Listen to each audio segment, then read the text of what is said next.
ഒരു ഭാഗം സാഹിബിൽ അവിടുത്തെ പത്നി ആയിഷ റളിയല്ലാഹു ചോദിച്ചു, നബി സല്ലല്ലാഹു അലൈഹി വസല്ലമയുടെ സ്വഭാവം ഖുർആനായിരുന്നു എന്നായിരുന്നു ആയിഷ റളിയല്ലാഹു മറുപടി പറഞ്ഞത്.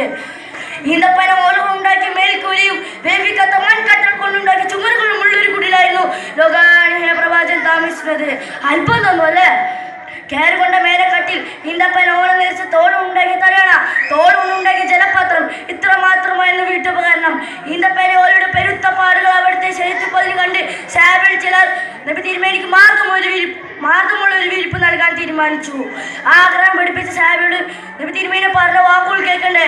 ഭൗതിക സ്വരമോടെ എനിക്കൊരു ബന്ധവുമില്ല. ഒരു മരത്തണി അല്പസമയം വിശ്രമിക്കും, പിന്നീട് തുടരുകയും ചെയ്യുന്ന ഒരു പതീകനെ പോലെ ഞാൻ ഈ ലോകവുമായുള്ള ബന്ധം എന്ന് പറഞ്ഞുകൊണ്ട് വിനയവും ആ പദം നിരസിക്കുകയാണ് നബി തിരുമേനി ചെയ്തത്. തുടർച്ചയായി 3 ദിവസം വേറെ വിഷമിച്ചാലും നബിക്കുണ്ടായിരുന്നില്ല. ഇത്ര വേദമായ നബിയുടെ ജീവിതം സ്വഭാവം എന്നറിയുമ്പോഴാണ് ഒരു പ്രവാചകന്റെ മഹത്വം മനസ്സിലാവുക. ഞാൻ എൻ്റെ വാക്കുകൾ ധരിപ്പിക്കുന്നില്ല. നബി സല്ലല്ലാഹു അലൈഹി വസല്ലമയുടെ സ്വഭാവം മാതൃകയാക്കേണ്ടവരാണ്. നബി സല്ലല്ലാഹു അലൈഹി വസല്ലമയുടെ സ്വഭാവം മാതൃകയാക്കേണ്ടവരാണ് മുസ്ലിം സമുദായം എന്ന് ഓർമ്മിപ്പിച്ചുകൊണ്ട് ഞാൻ നിർത്തുന്നു. അസ്സലാമു അലൈക്കും.